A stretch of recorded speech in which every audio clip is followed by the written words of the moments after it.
So yeah, we have Fuck Art by the Dirty Nil. So the Dirty Nil are a rock band from Hamilton, Ontario in Canada. Fuck Art is their third studio album to date, following 2016's Higher Power and 2018's Master Volume. It's 11 tracks and roughly 35 minutes long, and it was released on the 1st of January 2021 on Dine Records. So the Dirty Nil, they're primarily a rock band, but they do mix elements of metal and thrash into their sound, which I think really makes them stand out.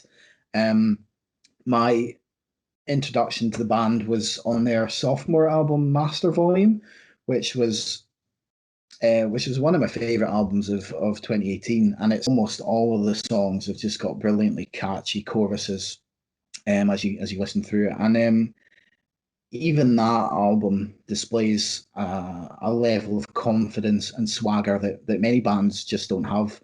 And the fact that they chose to end that album with a cover of Metallica's Hit the Lights, I think just further proves that point. It's a really good cover as well.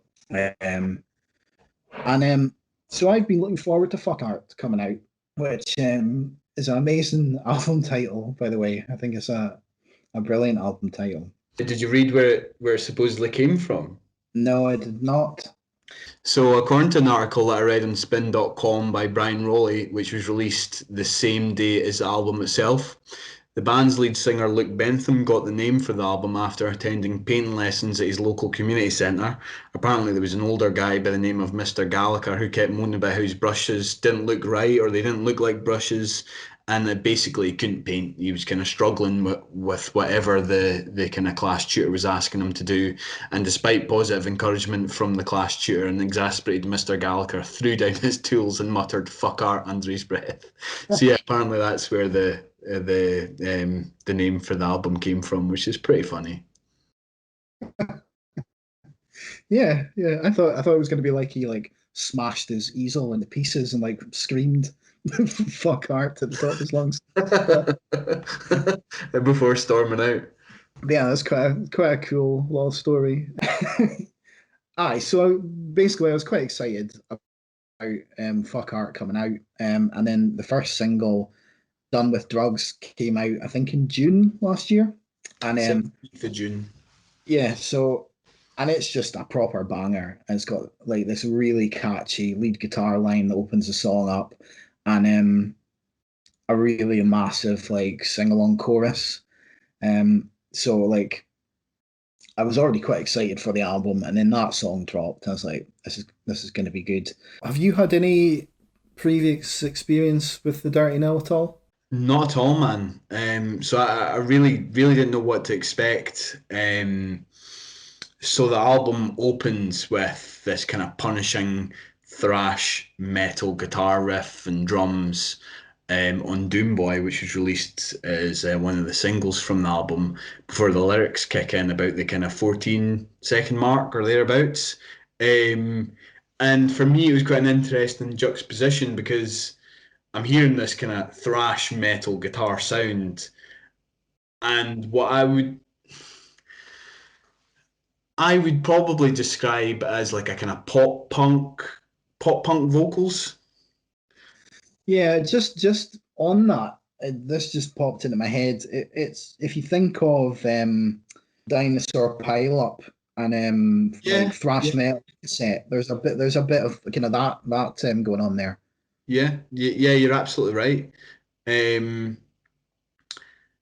But yeah, I suppose that song in particular, Doomboy, although it kind of opens with this kind of harsh, kind of thrash metal sound, as I said, it's essentially it's a love song, isn't it? Really? Yeah. It's Like a punk essentially a rock love love song. song. Yeah, kind of talks about holding hands with this person. I think it says something about kind of holding hands and listening to their favorite bands such as Slayer and Turnstile.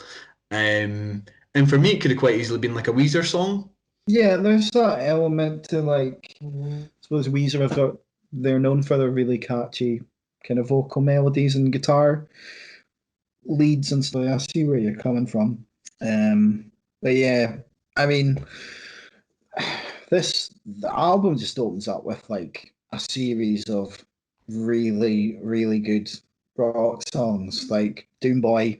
I mean, it's got that kind of thrash element, but like you say, it's kind of a punk rock love song, but with elements of thrash in it. Blunt Force Concussion.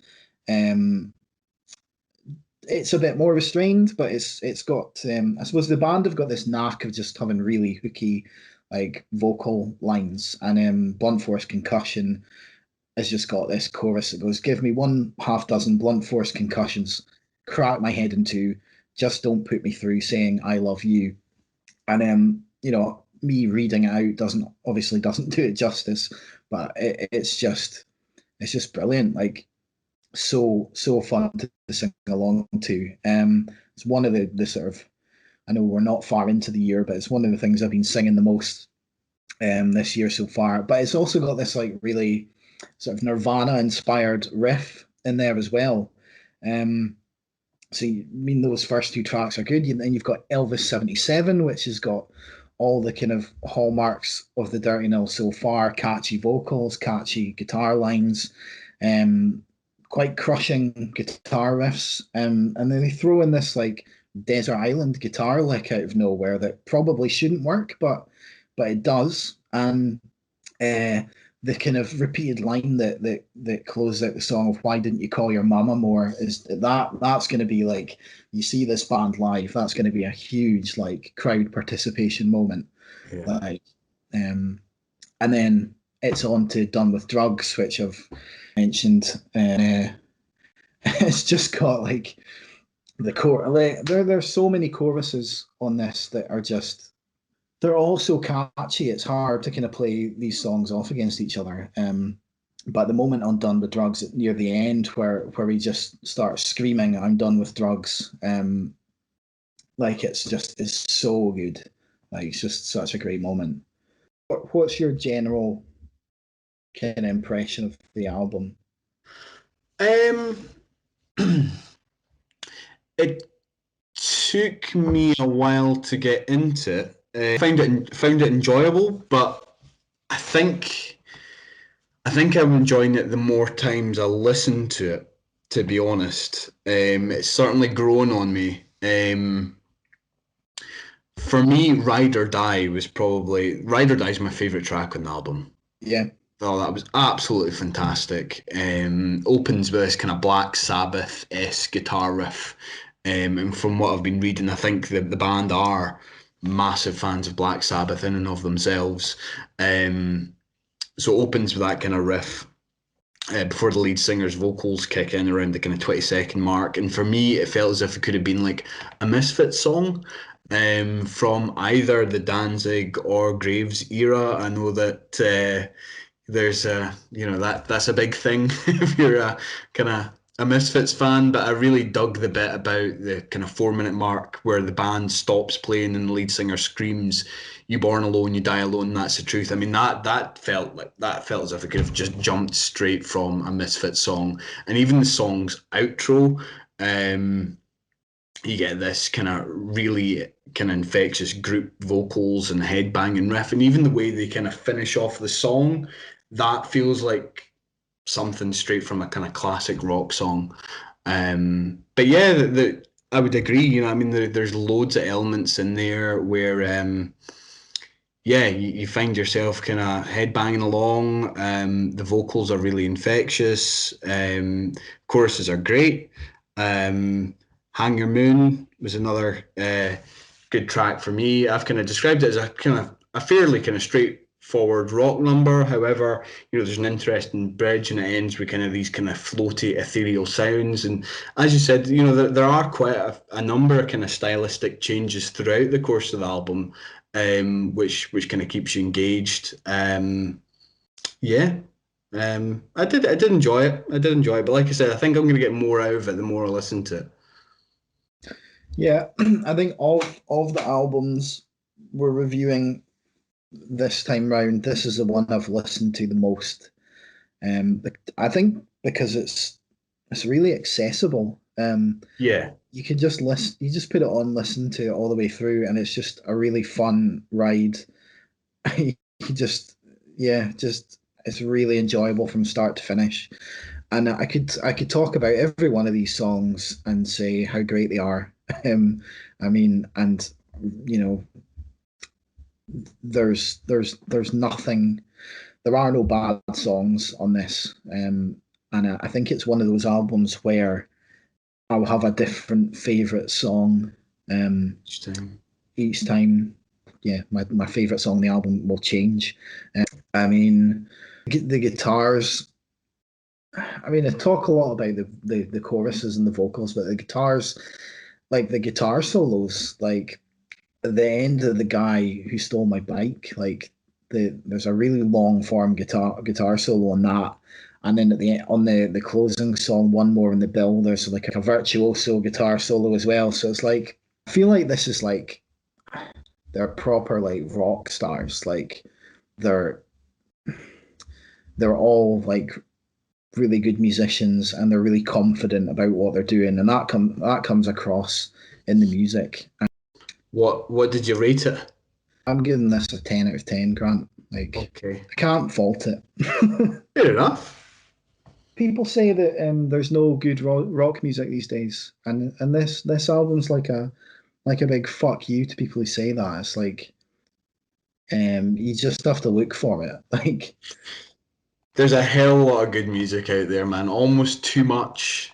well, I think there is too much, which is it's because it's so difficult to keep track of everything. But yeah, I like I said, I can't fault this, so it has to be a 10 out of 10. I'm going to be listening to this a lot, and I mean, I really liked Master Volume, the previous album, and I think I already like this better. Like I think it's more consistent.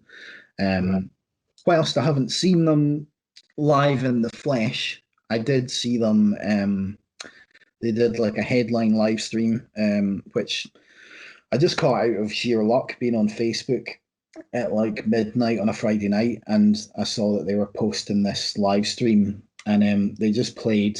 They played for about an hour as part of this Hamilton Music and Arts Festival that happens every year called Super Crawl. So they were on a proper headline stage, and they just played for a full hour, and they were just impeccable. Like they sound exactly as good as they do on the record, and they've got such a strong back catalogue of songs. And like I say, the confidence is palatable, I suppose. And the front man's vocals are, I mean, I think the register of some of the his vocals are difficult to keep up with, but he doesn't even skip a beat or have any kind of trouble reproducing that live. So definitely a band that when live music does return, I'll be desperate to see. So yeah, great band. Cool. Did you rate it? I did rate it, man. I didn't rate it as highly. I gave it an 8. Yeah, which is Still a good rating. Yeah. which is a really good rating, man. Really good rating. But yeah, It's going in. It's going I into feel the like I'm fanboying over this quite a bit, but I just think it's fucking brilliant. So yeah, that goes into the Hall of Fame, and yeah, so that was Fuck Art by the Dirty Nil.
finish.